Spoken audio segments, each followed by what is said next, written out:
There's a quiet observation you've probably made countless times. You're in a room, perhaps a social gathering, a meeting, or even just walking through a busy street, and you see things. Not just physical objects, but the subtle shifts in body language, the unspoken tensions, the fleeting expressions that betray deeper feelings. You notice the subtext, the undercurrents, the things most people walk right past without a second glance. Here's the thing nobody talks about. For some, this isn't a conscious effort. It's just how their mind works.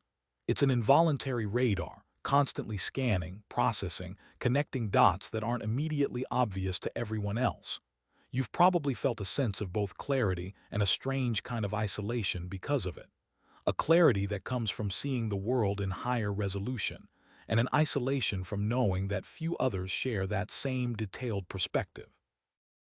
What you're about to understand today completely changes how you see your own mind and your place in the world.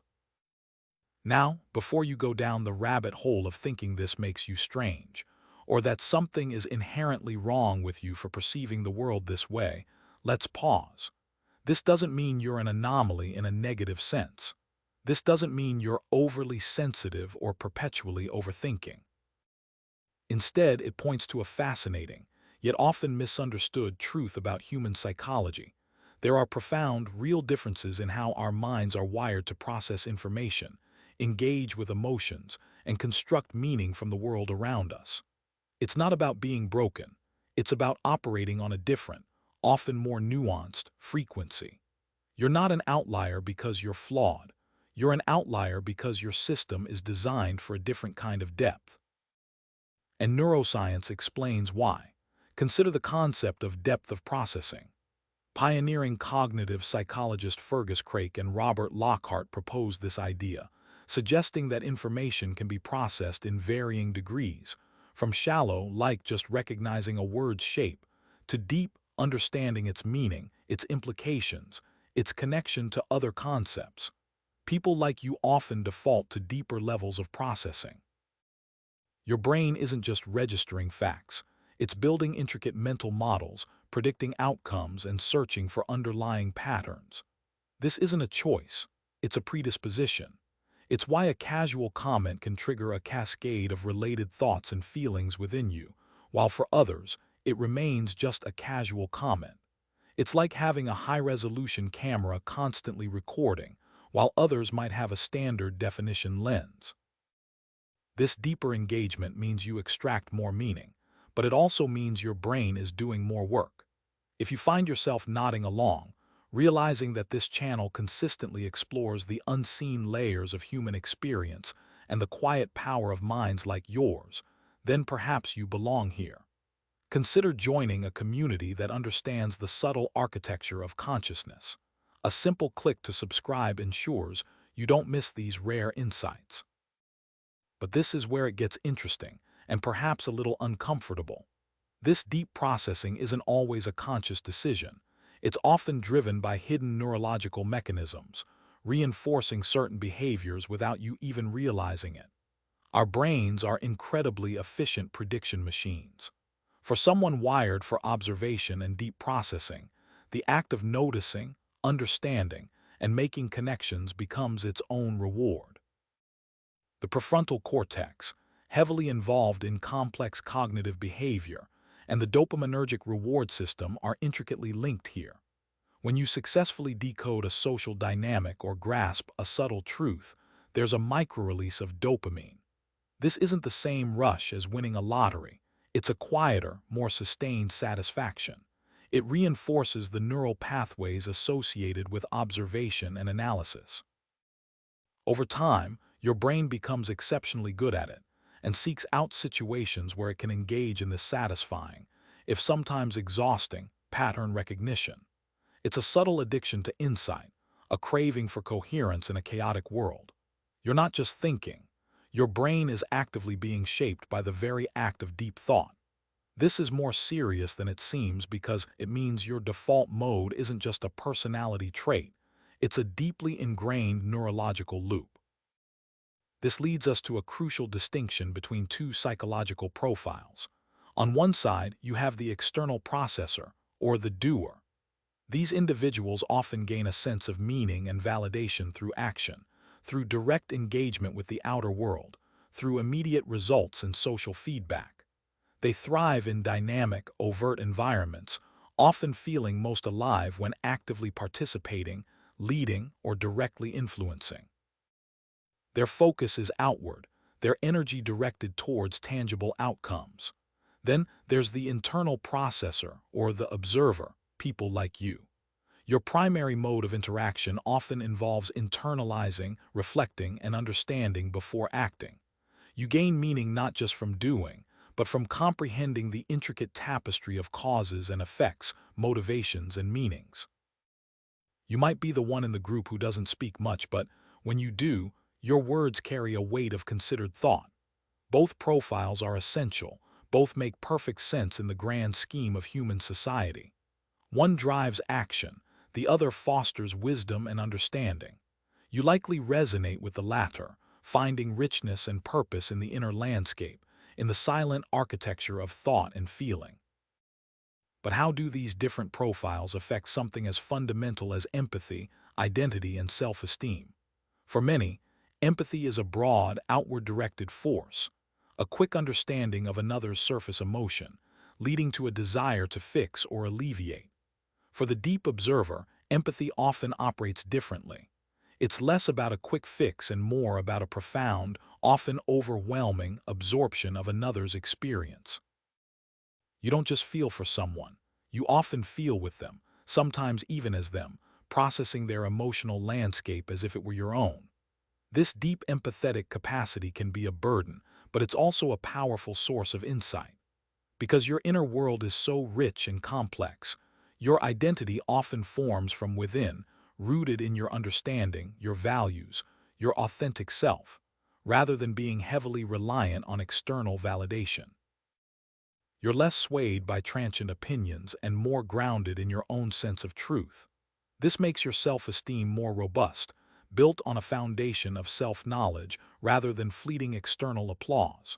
You are not broken because you process deeply. You are profoundly insightful and inherently resilient because of it. Your value isn't contingent on external metrics. It's an inherent quality of your being. These psychological preferences, this deep observational mode, they don't just appear out of nowhere. They have invisible origins, roots in our past, shaped by experiences, often serving as sophisticated defense mechanisms or adaptive strategies. Perhaps you were a child who was highly sensitive to your environment, noticing subtle shifts in mood, anticipating needs, or detecting unspoken truths. Rejection or exclusion in early life can often lead to a heightened sense of observation, a silent superpower developed to navigate complex social landscapes, to understand the rules before engaging, to protect oneself by seeing what others miss. This isn't about being traumatized, but about adaptation. Your brain, in its infinite wisdom, learned that understanding the underlying dynamics was a key to safety, belonging, or even just survival. This hyperconsciousness isn't a pathology. It's a testament to your system's incredible capacity to adapt, to learn, and to thrive by turning internal processing into a finely tuned instrument for navigating the world. You've simply developed a sophisticated internal compass. This difference in processing also profoundly shapes how we seek meaning and construct a sense of purpose in life. Most people find meaning through active participation, through tangible contributions, through the roles they play in society, or the external narratives they build. Their life makes sense because they are creating, doing, moving. For the observer, meaning often emerges from a different place. It's less about the grand narrative of external achievement and more about the profound understanding of existence itself. It's about finding patterns in the chaos, extracting wisdom from experience, connecting seemingly disparate ideas, and creating an internal narrative that holds together the complexities of life. You are not just a participant in the play. You are often the quiet playwright, the discerning critic, the one making sense of the plot twists and character arcs from a slightly detached, yet deeply engaged, perspective. Neither approach is superior. They are simply different paths to the same fundamental human need for significance. Your meaning is often built on insight, not just action. And this brings us to the elusive state of flow, that deep immersion where time seems to disappear, and you are completely absorbed in an activity. For many, flow is found in high-energy activities, physical challenges, or collaborative work. For people like you, with a quiet mind, flow often manifests differently. It's found in deep contemplation, in solving a complex problem that has no immediate external reward, in the meticulous crafting of an idea, in losing yourself in a book, a piece of music, or a profound thought. Your flow state is often an internal journey, a deep dive into the architecture of your own consciousness, or into the intricate details of a subject that captivates you. You enter a state of presence not by shutting down thought, but by engaging with it so deeply that the external world fades away. It suggests that your truest sense of being, your most authentic presence, is often found when you are deeply aligned with your own internal axis, rather than constantly reacting to external stimuli. You find your center within. So let's be clear. You are not broken. You are not losing out on anything vital because your mind works differently. In a world increasingly saturated with noise, with constant demands for external engagement, your capacity for deep observation and internal processing is not a flaw. It is a silent advantage. It's a superpower of perception, a gift of profound understanding. You possess an inner compass that guides you with remarkable clarity, allowing you to navigate complexities that others overlook. You are not just seeing the world, you are interpreting its hidden language, understanding its secret rhythms. Embrace this depth. Cherish this unique way of being. You are a bridge between the seen and the unseen, a quiet architect of meaning in a world hungry for it. And if these insights resonate, if you feel a stirring of recognition, know that there's a place where these conversations continue, where the quiet power of minds like yours is understood and celebrated. If you wish to continue exploring the unseen depths of human psychology, consider subscribing to this channel to join a community that values true understanding. You are not alone in your depth. You are simply rare. And in this rarity lies an incredible power, the power to see beyond the superficial, to uncover truths that remain hidden to the casual glance. This isn't about superiority. It's about a unique kind of clarity that the world desperately needs. Imagine the problems that go unsolved because no one is looking deeply enough, the connections missed, the nuances ignored. Your mind, tuned to this higher frequency, is uniquely equipped to illuminate these shadows. It's a quiet form of leadership, not through commanding attention, but through offering profound insight. The challenge now is not to change who you are, but to learn how to consciously harness this inherent gift, to direct your radar not just for personal understanding, but for contributing that understanding to a world that often struggles with its own shallow perceptions. It means recognizing that your silent strength is a vital ingredient for true progress, for genuine connection, for a deeper collective wisdom. Don't dim your light.